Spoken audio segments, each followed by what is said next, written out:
Good morning students. बेटा आज हम लोग लर्न करेंगे बाइनरी फाइल्स। पाइथन के अंदर बाइनरी फाइल्स को कैसे डील किया जाता है। आज तक हम लोगों ने जो पहले जितने भी प्रोग्राम बनाए हैं या जितनी फाइल हैंडलिंग में प्रोग्रामिंग की है वो टेक्स्ट फाइल्स के ऊपर बेस की थी। वो टेक्स्ट फाइल में डाटा लिखने के लिए जो हमारे पास दो फंक्शन थे। एक तो राइट फंक्शन था और एक था राइट लाइन फंक्शन। तो राइट फंक्शन स्ट्रिंग राइट करता था और right line function list of strings right करता था। इस तरह से जो डाटा रीड करने के लिए फंक्शन थे वो एक रीड था, एक रीड लाइन था और एक रीड लाइंस था। ये तीनों फंक्शन ही जो हैं वो स्ट्रिंग ही रीड कर पाते थे।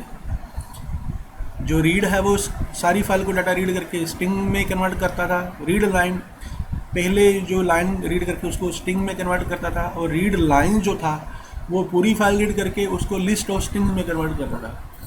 इसका मतलब ये है कि हमारे पास जब हमने कोई इंटरलेटेड डाटा जैसे रिकॉर्ड किसी एम्प्लॉयज़ के या किसी स्टूडेंट के स्टोर करवाने हो तो उसके लिए हमें कोई डिक्शनरी या हमें कोई टपल वगैरह बना के उसमें स्टोर करवाना पड़े तो वो हम लोग वहाँ पे नहीं कर सकते थे टेक्स्ट फाइल के अंदर। इसलिए हमारे पास हमें बाइनरी फाइल करने की ज़रूरत पड़ी, क्योंकि हमें जो रियल वर्ल्ड में डाटा मिलता है वो सिर्फ टेक्स्ट नहीं होता है। उसमें जैसे अगर मान लो मैंने तुम्हारी क्लास के स्टूडेंट्स के डाटा फाइलों में स्टोर करना हो, जैसे कि मैंने तुम्हारा हर बच्चे का रोल नंबर, उसका नाम, उसके परसेंटेज मार्क्स, तो देखा जाए तो जो रोल नंबर है वो इंटीजर टाइप का होता है और नाम स्ट्रिंग है और जो परसेंटेज मार्क्स है वो फ्लोट है। तो लेकिन जो टेक्स्ट फाइल के अंदर तो हमारे पास अगर हम उसमें इन तीनों चीज़ों को लिखवाना चाहें तो हमें इन तीनों को स्ट्रिंग बना के लिखवाना पड़ेगा। तो वो तो कोई सोल्यूशन नहीं हुआ। अगर स्ट्रिंग बना के लिखवाओगे तो फिर हमें याद रखना पड़ेगा किस ऑर्डर में कैसे लिखे हैं, क्योंकि ये तीनों आपस में इंटरलेटेड है। एक स्टूडेंट की डिटेल है तो नॉर्मली जब स्टूडेंट की डिटेल या कोई ऐसी डिटेल हमने स्टोर करनी होती है तो हम डिक्शनरी में स्टोर करते हैं, जिसके अंदर हम पहले उसकी की बनाते हैं रोल नंबर, और रोल नंबर के आगे उसकी वैल्यू लिखते हैं जो बच्चे का रोल नंबर है। की बनाते हैं नेम, फिर उसकी आगे उसकी वैल्यू लिखते हैं जो बच्चे का नाम है, एंड इस तरह से हम डिक्शनरी बना के लिखते हैं। तो वो ये सारी चीज़ें जो है वो टेक्स्ट फाइल में पॉसिबल नहीं है, इसलिए हमें जो है बाइनरी फाइल्स को डील करना आना चाहिए। पाइथन के अंदर हमारे पास एक मॉड्यूल है जिसका नाम है पिकल मॉड्यूल, जो हमें प्रोवाइड करती है पाइथन बाइनरी फाइल हैंडलिंग करने के लिए। जैसे कि मैंने यहाँ लिखा है, Python provide pickle module to read write data in binary files. Programmer can write or read non-simple object like dictionary and other objects instance of class with the help of pickle module। तो Python के अंदर pickle module है जो आप लोगों को जो non simple objects हैं जैसे लाइक डिक्शनरी, टपल, इन सबको लिखवाने के लिए, या क्लास के इंस्टेंस हो या क्लास के ऑब्जेक्ट हो, उनको लिखवाने के लिए फाइल के अंदर हमारे पास पिकल मॉड्यूल है। लिखना हो या हम लोगों ने रीड करना हो। पाइथन की डॉक्यूमेंटेशन के अंदर जो एक्चुअल में पूरी पिकल मॉड्यूल के बारे में बात लिखी गई है वो कुछ इस तरह से लिखी गई है कि the pickle module implements a fundamental but powerful algorithm for serializing and deserializing the Python object structure. Pickling is the process whereby Python object hierarchy converted into byte stream, and unpickling is the inverse operation where byte stream is converted back into the object hierarchy। तो यहाँ पे उसने बोला कि pickling किसको बोला गया है कि जब आपके पास कोई डिक्शनरी है या कोई ऑब्जेक्ट है किसी क्लास का, तो वो एक स्ट्रक्चर की फॉर्म में है, एक यूजर डिफाइंड स्ट्रक्चर की फॉर्म में है। अगर हमने इसको पिकल ऑब्जेक्ट क्या करता है, इसको वो बाइट्स में कन्वर्ट करके और फाइल में लिखवाता है। इस प्रोसेस को बोलते हैं पिकलिंग, कि पाइथन ऑब्जेक्ट की हायरार्की को मतलब की वैल्यू जो अपना कॉम्बिनेशन उसको कन्वर्ट करता है बाइट्स में और उसमें लिखवाता है। और अनपिकलिंग में वही डाटा रीड करके और उसको बाइट्स को रीड करके उसी डिक्शनरी में दोबारा कन्वर्ट करके हमें वापस देता है। तो इस तरह से ये पिकल मॉड्यूल हमारे मेन जो है यूज़ होगा जो हमारी बाइनरी फाइल हैंडलिंग के अंदर। पिकल मॉड्यूल हमें दो फंक्शन प्रोवाइड करता है। एक प्रोवाइड करता है डंप फंक्शन। डंप फंक्शन का क्या काम है, it is use to write data object into binary file. ये बाइनरी फाइल के अंदर डाटा या ऑब्जेक्ट राइट करने के लिए हम लोग यूज़ करते हैं। और इसका जो सिंटेक्स है, आपने पहले पिकल मॉड्यूल का नाम लिखना है पिकल, उसके बाद डंप मेथड, उसके बाद वेरिएबल और ऑब्जेक्ट टू बी रिटर्न। फिर आपने इसकी ब्रैकेट में सबसे पहले उस वेरिएबल का नाम लिखना है जिसमें आपका डाटा है। फिर आपने फाइल ऑब्जेक्ट का नाम लिखना है कि जिस ऑब्जेक्ट से आपने फाइल ओपन की हुई है उस फाइल का ऑब्जेक्ट का नाम लिखना है। ऐसे ही एक लोड फंक्शन है, जो हमारे ऑब्जेक्ट रीड करने के काम आता है, डाटा रीड करने के काम आता है बाइनरी फाइल में से, इसमें आपको जिस वेरिएबल ऑब्जेक्ट में डाटा स्टोर कराना है वो पहले लिखना है, फिर आपने लिखना है पिकल इक्वल टू डाल के, फिर लोड, फिर उसके बाद फाइल ऑब्जेक्ट का नाम। आइए हम लोग इसको करके देखते हैं प्रोग्राम के थ्रू। ये हमारा पहला प्रोग्राम है, write program to write data in binary file through dictionary. देखिए यहाँ पे मैंने सबसे पहले इंपोर्ट पिकल एज पीके, ये मैंने जो है मॉड्यूल अपना जो इंपोर्ट कर लिया। फिर मैंने फाइल ओपन की है, file 1 is equal to open D drive में स्टूडेंट डॉट डैट। देखिए हम पहले जो फाइल बनाते थे हम डॉट txt रखते थे, यहाँ पे हमने डॉट डैट रखा है, डैट मतलब डाटा फाइल। अगर आप यहाँ पे कुछ नाम एक्सटेंशन नहीं भी दोगे तभी वो फाइल का नाम ले लेगा। अब पहले हम मोड लिखते थे डब्ल्यू मतलब राइट मोड, अब हमने मोड क्या लिखा है WB मतलब कि right mode in binary file. ये हम बाइनरी फाइल में डाटा लिखने जा रहे हैं। और फिर हमने क्या किया, हमने यहाँ लिखा एक डिक्शनरी बनाई, डिक नाम की DIC की डिक डिक्शनरी, जिसमें पहली की ली रोल नंबर, उसकी वैल्यू हमने ली 10, दूसरी की ली नेम, उसकी वैल्यू ली राजा, तीसरी की ली मार्क्स और उसकी वैल्यू ली हम लोगों ने 65.5। और ये हमारी डिक्शनरी बन गई, फाइल ओपन होगी। फिर हमने ये यहाँ डंप चलाया, हमने बोला pk.dump, उसमें सबसे पहले जिस वेरिएबल में या जिस ऑब्जेक्ट में आपका डाटा पड़ा है, डिक नाम के वेरिएबल में हमारा डाटा पड़ा हुआ है। और फिर हमने स्ट्रीम ऑब्जेक्ट लिखा कि जिस स्ट्रीम के फाइल के अंदर हमने डाटा लिखना है उस फाइल का नाम लिख दिया, फाइल 1। उसके बाद हमने फाइल क्लोज कर दी। जब मैं इस प्रोग्राम को रन करूँगा तो आपका ये डिक्शनरी एक ऑब्जेक्ट जो है आपकी स्टूडेंट डॉट आउट फाइल में लिखा जाएगा। हम इसे रन करके देखते हैं। ये हमारा रन हो गया है। फिर हम जाके देखते हैं डी ड्राइव में हमारी स्टूडेंट डॉट फाइल बन गई है। देखिए ये स्टूडेंट डॉट डैट बन गई है। आप इसको राइट क्लिक कर लो और इसको ओपन करके देखो कि आपको क्या नज़र आता है इसमें। ओपन विद, आप ओपन विद नोट पैड से करना। बाय डिफ़ॉल्ट ये VLC मीडिया प्लेयर या क्योंकि डैट फाइल है वो होती ना जो वीडियो फाइल्स होती है उनकी एक्सटेंशन होती है। आप ओपन विद नोट पैड कर लेना। नोट पैड करोगे तो आप देखो आपको क्या नज़र आता है स्टूडेंट डॉट डैट के अंदर क्या है। देखिए क्या आप रीड कर पा रहे हो इसमें क्या है। देखो जो RNO और जो की थी और जो भी हमारा स्ट्रिंग था वो तो हमें नज़र आ रहा है कि ये मार्क्स लिखा हुआ है, ये RNO है और ये नेम है, ये राजा लिखा हुआ है। लेकिन बाकी जो न्यूमेरिक डाटा है वो कन्वर्ट हुआ है, जैसे मतलब कि बाइट स्ट्रीम में कन्वर्ट होके वो हमें रीडेबल में नहीं नज़र आ रहा है। तो हम टेक्स्ट फाइल खोलते थे तो टेक्स्ट फाइल में सारा टेक्स्ट नज़र आता था ना हमें। तो ये बाइनरी फाइल है, इसमें आप लोगों को टेक्स्ट जो है वो नज़र नहीं आएगा क्योंकि ये बाइट स्ट्रीम की फॉर्म में लिखा गया हुआ है। ठीक है, ये आपको समझ लगे कि हम लोगों ने कैसे इसको राइट करवाया। अब हम देखते हैं कि अगर हमने इसी फाइल को रीड करना हो, इसी फाइल को रीड करना हो तो हम रीड कैसे करेंगे।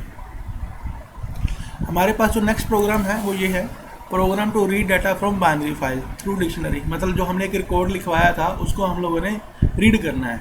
तो फिर वैसे ही हमने किया, इंपोर्ट पिकल एज पीके, उसके बाद फाइल ओपन कर ली। अब फाइल किस मोड में ओपन की है, फाइल ओपन की है RB मतलब कि रीड मोड, साथ में B लिखा, तो बाइनरी फाइल हम ओपन करने जा रहे हैं। फिर हमने यहाँ पे फाइल ओपन करने के बाद ये हमने लोड फंक्शन लगाया जिससे हमने रीड किया। हमने pk.load लिखा, बीच में क्या लिखा, उस फाइल का ऑब्जेक्ट जिस फाइल से डाटा रीड करना है फाइल, तो जिसमें 1 से हमने रीड किया। तो ये उसके बाद जो वहाँ से रीड होके आएगा वो हमने DIC नाम के वेरिएबल डिक वेरिएबल में स्टोर करा लिया। फिर हमने उसको प्रिंट करवा दिया, फिर हमने फाइल बंद कर दी। अब हम इसको रन करते हैं तो देखिए जो हमने डाटा वहाँ लिखवाया था फाइल में से वो उसने वहाँ से रीड किया और फिर उसको प्रिंट कर दिया। तो इस तरह से आप डाटा बाइनरी फाइल में लिख भी सकते हो डंप मेथड के थ्रू और रीड कर सकते हो लोड मेथड के थ्रू, और दोनों के लिए आपको पिकल मॉड्यूल इंपोर्ट करना पड़ेगा। तो ये तो एक सिंपल प्रोग्राम था जिसमें एक रिकॉर्ड आपने एक बच्चे की डिटेल लिखवाई उसके अंदर फाइल के अंदर और एक बच्चे की कोड आपने रीड करके प्रिंट कर दिया। लेकिन अगर आपने मल्टीपल स्टूडेंट्स का डाटा बाइनरी फाइल में लिखवाना हो तो कैसे लिखाएंगे मल्टीपल रिकॉर्ड। उसके लिए देखिए यहाँ पे ये मैंने एक प्रोग्राम बनाया है, program to write multiple records in binary file through dictionary. यहाँ पे मैंने इंपोर्ट कर दिया पिकल एज पीके, फिर मैंने फाइल ओपन कर दी। किस मोड में ओपन किया, WB। आप इसे AB भी कर सकते हो। A मोड याद है ना, अपेंड मोड, जो ऑलरेडी फाइल बनी हो उसके अंदर पीछे डाटा लिखना हो तो जैसे A मोड था वैसे ही AB मोड भी होता है। मोड के बारे में मैंने आप लोगों को ऑलरेडी एक पिक्चर शेयर की थी मेरे कल के लेक्चर में, वो आपने अपनी कॉपीज़ पे नोट कर लिया होगा। अब देखिए ये मैंने फाइल ओपन कर दी। उसके बाद हम लोगों ने यहाँ पे आंसर नाम का जो वेरिएबल लिया, answer is equal to yes, तो मैंने इसको लूप में लगा दिया while answer is equal to yes। तो ये पहले ये 3 वैल्यू यूज़र से मांगेगा, STRNO, STName, STMax, तीनों जो है जो डाटा उनसे मांग लेगा। उसके बाद ये मैंने इन तीनों को डिक्शनरी में कन्वर्ट कर दिया। रिकॉर्ड नाम की डिक्शनरी बनाई, ये डिक्शनरी में मैंने पहले की ले ली RNO, उसके अंदर वैल्यू क्या आएगी जो STRNO में होगी।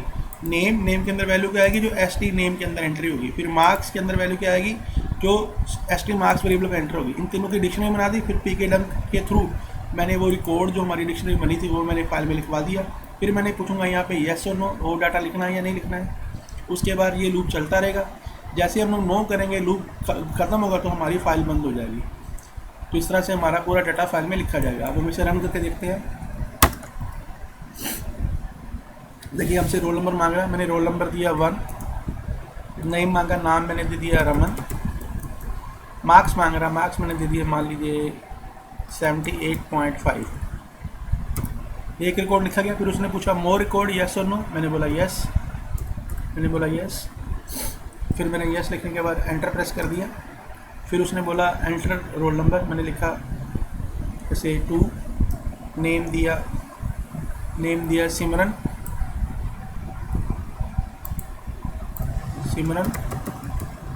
ठीक है। फिर उसने मार्क्स मांगे हमसे, मार्क्स मैंने दे दिए मान लो 80.2। फिर उसने वो हमसे और रिकॉर्ड मांगा, मैंने बोला यस। रोल नंबर 3, जो नाम मांगा, नाम मैंने दे दिया जैसे राजीव, ठीक है। और मार्क्स मांगे तो मार्क्स मैंने दे दिए 45.9 और रिकॉर्ड मैंने बोला नो। अब हमारा प्रोग्राम बंद हो गया है। तो अब हमने इस प्रोग्राम के थ्रू मल्टीपल रिकॉर्ड हमारी फाइल के अंदर लिखवाए हैं। तो अगर आपने ज़्यादा डाटा लिखवाना हो तो आप ऐसे यस नो करके लिखवा सकते हो। अब जाके देखिए हमारी फाइल की हालत क्या है, हमारी फाइल में क्या है, डाटा क्या है।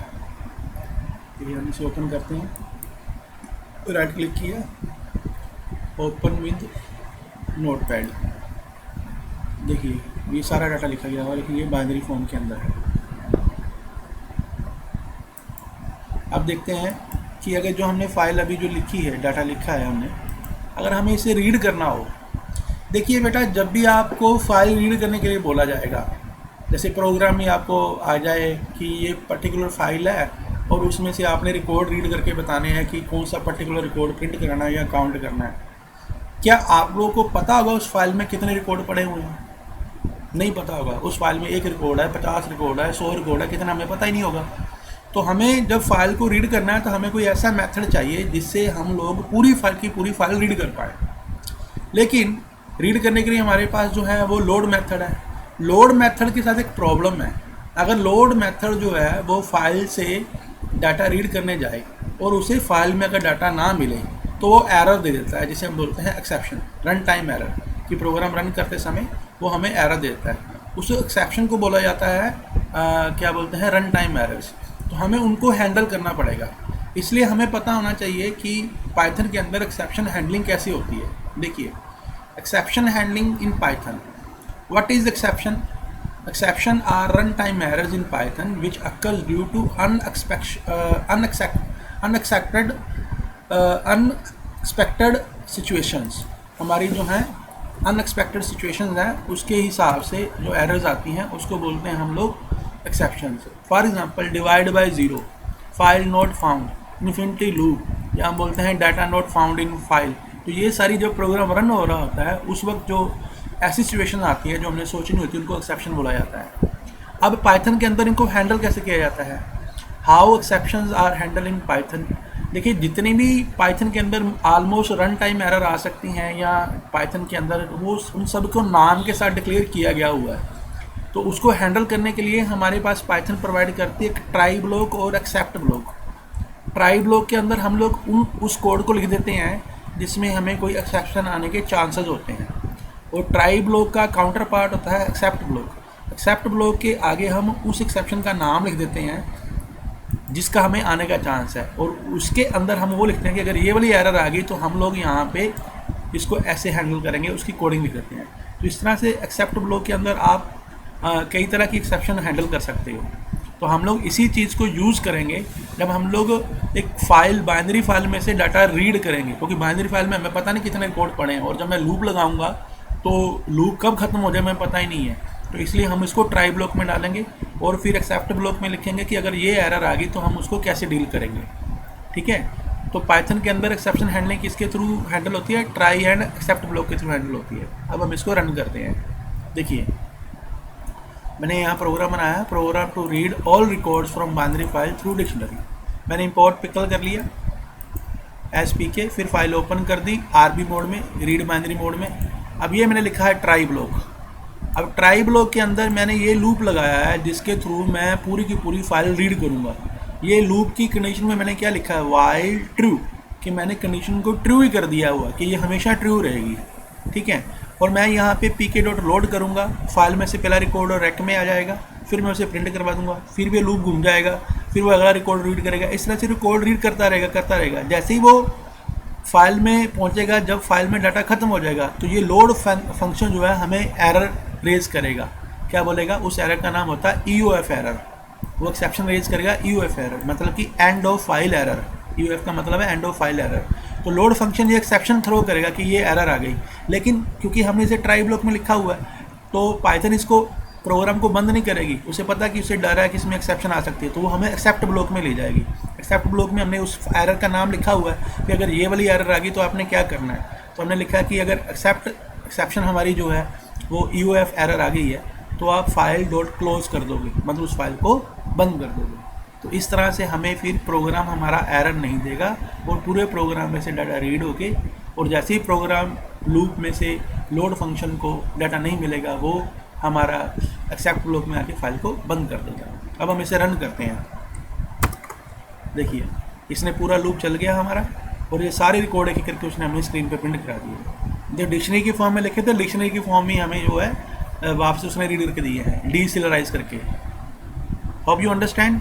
ट्राई और एक्सेप्ट ब्लॉक वाला भी समझ आ गया आपको कि एक्सेप्शन को हैंडल करने के लिए लिखा है। अगर हम ये नहीं लिखते तो हमारा ये प्रोग्राम ने एरर दे देनी थी, रन नहीं होना था, क्योंकि जैसे ही उसे फाइल में से डाटा नहीं मिलना था उसने हमें एरर दे देनी थी, और हमें पता नहीं है फाइल में कितने रिकॉर्ड पड़े हुए हैं। तो इस लूप के थ्रू जितने भी रिकॉर्ड होंगे, चाहे वो 1 है, चाहे 50 है, चाहे 60 हैं, जितने मर्जी हैं, वो फाइल में से रीड करेगा, और जैसे ही वो फाइल में से डाटा उसे नहीं मिलेगा तो इसमें एक्सेप्ट में आके हमें उसे वो बंद कर देगा फाइल को।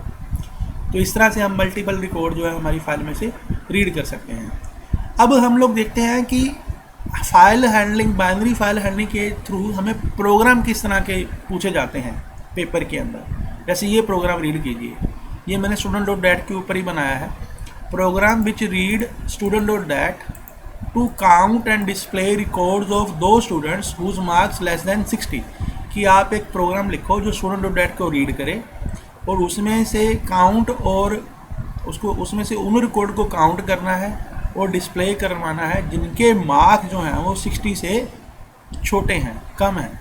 तो देखिए अब इसमें हमें दो काम करने हैं, एक तो रिकॉर्ड डिस्प्ले कराने हैं, एक हमें काउंट करवाने हैं। कौन से? जिनके मार्क्स 60 से कम है। तो हमने सबसे पहले इंपोर्ट पिकल किया एज ए पीके, फिर हमने ये काउंटर लिया है जो रिकॉर्ड को गिनेगा, काउंटर की वैल्यू हमने 0 ले ली। फिर हमने यहाँ पे ये फाइल ओपन कर दी आरबी मोड में, रीड मोड में। फिर हमें वही ट्राई और एक्सेप्ट ब्लॉक लगाना पड़ा था, क्योंकि हमें नहीं पता हमारी फाइल में कितने रिकॉर्ड पड़े हैं। ठीक है, जब जितने भी रिकॉर्ड पड़े हैं फाइल पूरी रीड हुए, हमने लिखा वाइल ट्रू, हमने पहला रिकॉर्ड रीड किया, वो रिकॉर्ड किस में आएगा? रैक में आएगा। अब रैक के अंदर कितनी जो है हमारी की वैल्यू कॉम्बिनेशन है, एक रोल नंबर है और एक नेम है और एक मार्क्स है। तो हमने लिखा कि रैक की मार्क्स की जो वैल्यू अगर 60 से कम है तो उस रिकॉर्ड को प्रिंट कर दो, और साथ ही काउंटर को एक इंक्रीज़ कर दो। ठीक है, तो ये रिकॉर्ड तभी प्रिंट होगा अगर ये इफ कंडीशन ट्रू होगी, और काउंटर भी तभी गिनेगा उसको कितने हो गए। तो इस तरह से ये पूरा लूप चलता रहेगा, पूरी फाइल को रीड कर डालेगा। जितने भी रिकॉर्ड के अंदर उसके मार्क्स की वैल्यू जो है, मतलब मार्क्स जो उसके 60 से कम हुए, वो रिकॉर्ड प्रिंट हो जाएंगे और वो गिने जाएंगे। और जैसे ही फाइल में से डाटा नहीं मिलेगा तो एक्सेप्शन थ्रो होगी, तो वो एक्सेप्ट ब्लॉक में आएगा। तो यहाँ पे आके पहले वो काउंटर की वैल्यू प्रिंट कर देगा कि टोटल स्टूडेंट्स कितने हैं जिनके मार्क्स लेस देन से 50 है, और फिर फाइल को बंद कर देगा। हमारी इस फाइल के अंदर आपको पता है ऑलरेडी ये 3 रिकॉर्ड लिखे हुए हैं। इन 3 रिकॉर्ड में से 60 से कम वाले रिकॉर्ड कौन से है? ये एक ही है, राजीव वाला है। बाकी 2 तो 60 से ज़्यादा वाले हैं जिनके मार्क्स, तो ये दोनों डिस्प्ले नहीं होंगे और सिर्फ यही वाला डिस्प्ले होगा। अब हम इसे रन करते हैं। देखिए हमें स्क्रीन पे क्या लिखा आया, हमें वही रिकॉर्ड आया जिसके मार्क्स जो हैं 60 से कम है। ठीक है, और उसने हमें साथ में उसके बाद प्रिंट किया students with less than 60 marks कितने हैं, 1, एक ही स्टूडेंट है जिसके less than 60 marks. Hope you understand बेटा।